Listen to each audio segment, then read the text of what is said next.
Hello, എൻ്റെ പേര് doctor Ibran. ഞാൻ ഇക്ര ഹോസ്പിറ്റലിലെ കൺസൾട്ടൻറ്റ് പ്ലാസ്റ്റിക് സർജനാണ്. ഇന്നത്തെ ദിവസം July 15 national plastic surgery day ആണ്. ഈ ദിവസത്തെ ഇമ്പോർട്ടൻസ് പറഞ്ഞു കഴിഞ്ഞാൽ ഈ ഒരു വണ്ടർഫുൾ സ്പെഷ്യാലിറ്റിയെ പറ്റി അവയർനെസ് ജനറേറ്റ് ചെയ്യുന്നതാണ്. പ്ലാസ്റ്റിക് സർജറി വളരെ ഒരു ബ്രോഡായിട്ട് സ്പെഷ്യാലിറ്റിയാണ്. ഇതിൽ നമ്മൾ ഏത് പ്രായമുള്ള ആൾക്കാർ നമ്മൾ ഓപ്പറേറ്റ് ചെയ്യും, ഹെഡ് ടു ടോ നമ്മൾ ഓപ്പറേറ്റ് ചെയ്യണം. പ്ലാസ്റ്റിക് സർജറി ഒരു ക്വാളിറ്റി ഓഫ് ലൈഫ് ഇമ്പ്രൂവ് ചെയ്യുന്ന സ്പെഷ്യാലിറ്റിയാണ്. ഇതിൽ നമ്മൾ ചെറിയ പരിക്കുകൾ, ഒരു മുഖത്തുണ്ടായ ചെറിയ മുറിവ്, വിരൽ തുമ്പത്തുണ്ടായ ചെറിയ മുറിവ് തൊട്ട് നമ്മൾ വളരെ ഗുരുതരമായ പരിക്കുകൾ, ഒരുപാട് പൊള്ളിയ ആൾക്കാർ, ക്യാൻസർ ബാധിച്ച ആൾക്കാർ, വണ്ടി ആക്സിഡൻറ്റ് ബാധിച്ച് ഒരുപാട് കയ്യിലും കാലിലും കറ്റുപോയ ആൾക്കാർ, ഇൻഫെക്ഷൻ ബാധിച്ച് കാലിലുണ്ടായ വലിയ മുറിവുകൾ വരെ നമ്മൾ ചികിത്സിക്കുന്ന ഒരു സ്പെഷ്യാലിറ്റിയാണ് പ്ലാസ്റ്റിക് സർജറി. ഈ ഒരു സ്പെഷ്യാലിറ്റിയെ കുറിച്ച് ഒരുപാട് തെറ്റിദ്ധാരണകളുണ്ട്. Plastic surgery കോസ്റ്റ്ലിയാണ്. ഇത് സെലിബ്രിറ്റീസ് ചെയ്യുന്ന കോസ്മെറ്റിക് സർജറി മാത്രമാണ് പ്ലാസ്റ്റിക് സർജറി. അത് വെറും ഒരു തെറ്റിദ്ധാരണയാണ്. കോസ്മെറ്റിക് സർജറി പ്ലാസ്റ്റിക് സർജറി വലിയൊരു ഭാഗമാണ്.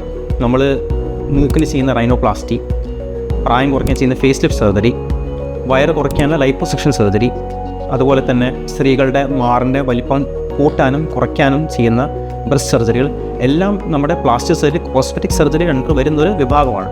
പക്ഷെ അത് മാത്രമല്ല പ്ലാസ്റ്റിക് സർജറി. പ്ലാസ്റ്റിക് സർജറി ഒരു മേജർ ഒരു ഭാഗമാണ് റീകൺസ്ട്രക്റ്റീവ് സർജറി.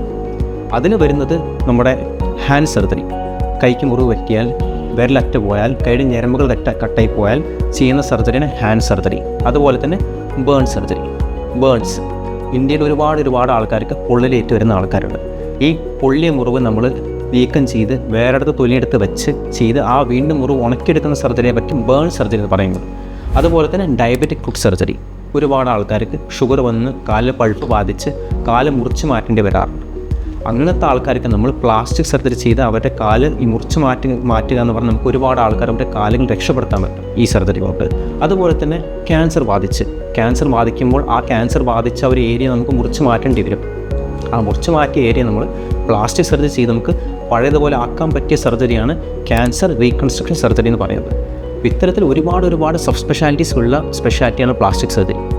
ഈ ഒരു പ്ലാസ്റ്റിക് സർജറി നമുക്ക് എല്ലാ ഓൾമോസ്റ്റ് മേജർ ഹോസ്പിറ്റൽസ് അവൈലബിൾ ആണ്, ഇൻക്ലൂഡിങ് നമ്മുടെ ഇക്ര ഹോസ്പിറ്റൽ. ഒരുപാട് ജനങ്ങൾക്ക് ഈ ഒരു ഫെസിലിറ്റി ഉണ്ടെന്ന് അറിയില്ല. ഇതിനെക്കുറിച്ച് ജനങ്ങൾ അറിഞ്ഞിരിക്കണം. അതുപോലെ തന്നെ നിങ്ങൾക്ക് ഇങ്ങനത്തെ ബുദ്ധിമുട്ടുണ്ടെങ്കിൽ നിങ്ങൾ നിങ്ങളുടെ ചികിത്സയിൽ ഒരു പ്ലാസ്റ്റിക് സർജൻ ഇൻവോൾവ് നിങ്ങൾ ആവശ്യപ്പെടും. Thank you.